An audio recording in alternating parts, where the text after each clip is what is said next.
Hey, halo, kembali lagi dengan Jalan Tekno. Jadi pada tahun lalu saya sudah pernah membuat video soal bagaimana cara membeli laptop online dari beli secara online sampai ke setup. Dan pada video tersebut juga saya sudah menjabarkan software-software apa yang saya rekomendasikan untuk diinstal pertama kali waktu kita baru setup laptop baru tadi. Dan pada video tersebut saya juga sudah menjabarkan software-software apa yang cocok untuk diinstal. Tapi pada video tersebut untuk install satu persatu software tadi kita harus ke website satu persatu. Tapi pada video tersebut, untuk bisa install software-softwarenya, kita perlu ke website dari masing-masing software tersebut. Nah, pada video kali ini saya akan menjabarkan bagaimana cara kita menginstal banyak software yang kita butuhkan pada saat pertama kali setup secara sekaligus ya dalam satu website. Nah, perkenalkan di sini ada website yang namanya Ninite ya. Mudah-mudahan saya nggak salah baca. Tulisannya NINITE. Dan pada website ini kita bisa melihat nih aplikasi-aplikasi apa saja yang bisa kita install secara gratis dari website ini ya. Jadi begini, kita akan mulai dulu dari kiri atas. Jadi ada web browser, ada 4 ya di sini, ada Chrome, Opera, Firefox, Edge. Dan kalau ini menurut saya mayoritas mungkin udah tahu ya. Saya bisa merekomendasikan Google Chrome untuk mayoritas orang, meskipun saya pribadi ini saya pakainya Microsoft Edge. Ini sebenarnya tidak ada alasan khusus, tapi secara singkat Microsoft Edge itu sama Chrome engine-nya sebenarnya sama-sama Chromium. Jadi daripada saya harus install satu software baru, mendingan saya pakai yang sudah ada saja. Dan untuk perbedaan dari 4 ini mungkin saya akan bahas pada video terpisah. Silahkan komen jika dirasa tertarik ya. Oke, untuk file sharing saya kira tidak perlu ya.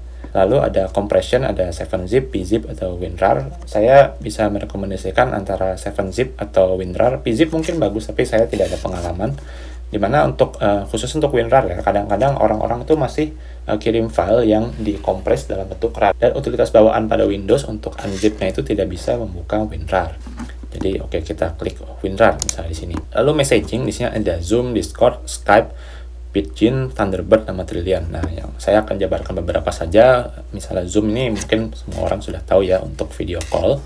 Lalu Discord utamanya sebenarnya pada audio ya. Dia populer di kalangan gamer dan streamer ya. Dan Discord sebenarnya juga bisa ada videonya, hanya saja populer untuk audio saja.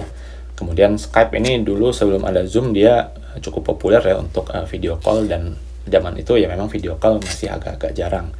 Lalu berikutnya ada Thunderbird. Thunderbird ini klien email, jadi untuk menerima email-email masuk dan save di dalam Windows. Menurut saya Thunderbird mungkin sekarang nggak terlalu perlu ya, kecuali emang Anda sukanya Thunderbird. Karena di Windows sendiri sudah ada aplikasi email bawaan, dan kalau emang Anda benar-benar niat bisa install Outlook. Meskipun Outlook itu saya dengar dia akan dipensiunkan untuk versi ini dan akan ada versi berikutnya. Oke, berikutnya di sini ada Other. Other itu ada Evernote, Google Earth, Steam, KeePass, Everything, dan NV Access.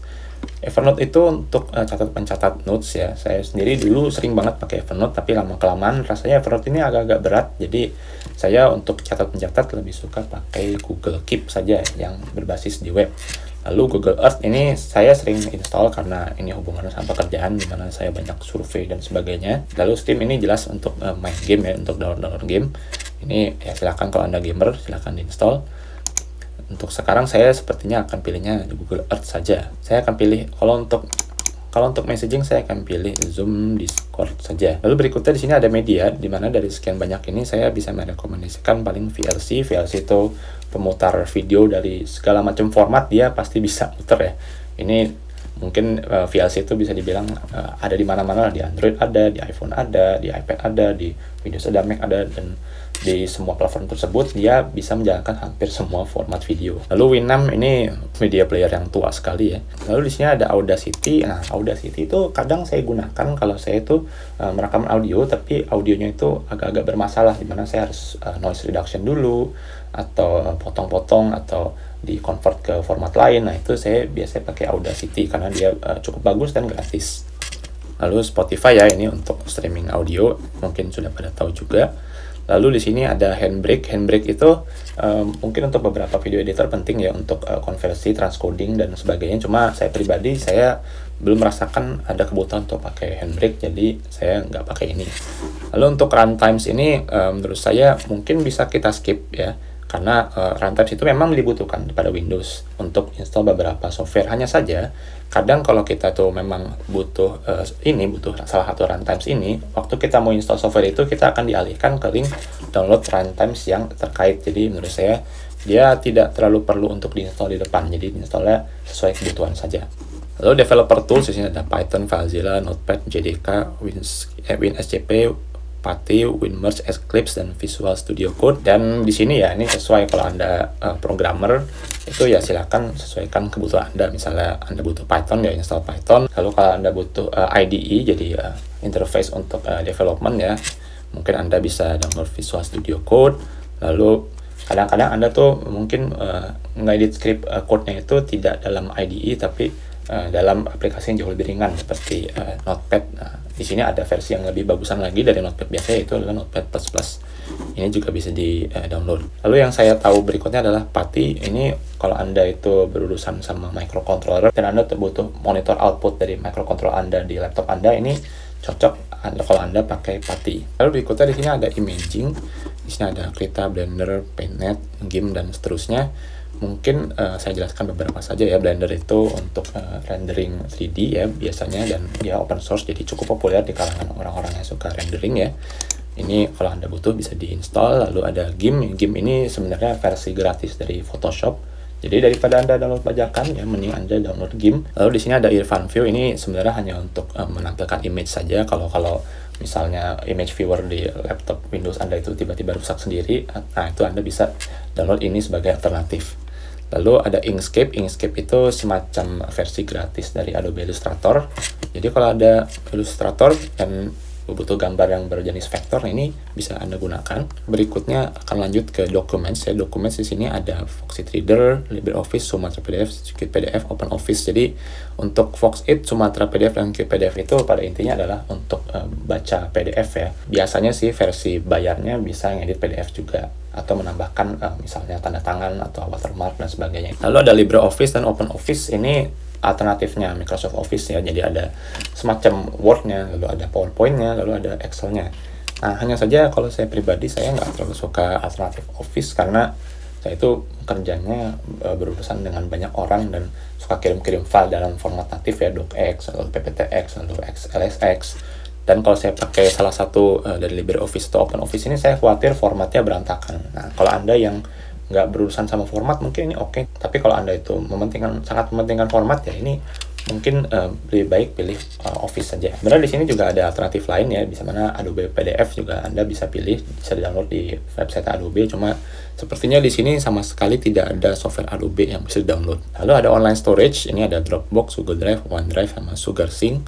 Ini pada intinya kalau kita install salah satu online storage ini, kita bisa sinkronisasi ya apa yang ada di folder di dalam Windows kita dengan apa yang ada di cloud. Jadi beberapa teman-teman saya pakai ini, misalnya dia lagi eksperimen, lalu dia ke laboratorium cuma bawa iPad, dan kalau data pakai iPad, dan nanti begitu sudah selesai, dia sudah tersinkronisasi iPad-nya dengan cloud. Yang di cloud itu juga tersinkronisasi dengan Google Drive yang ada di desktop Windows dia. Jadi tidak perlu copy-copy lagi. Lalu security, ya ini saya pribadi saya nggak terlalu suka security yang eksternal ya, karena dari pengalaman saya lebih banyak masalahnya ketimbang membantunya selama kita nggak aneh-aneh ya.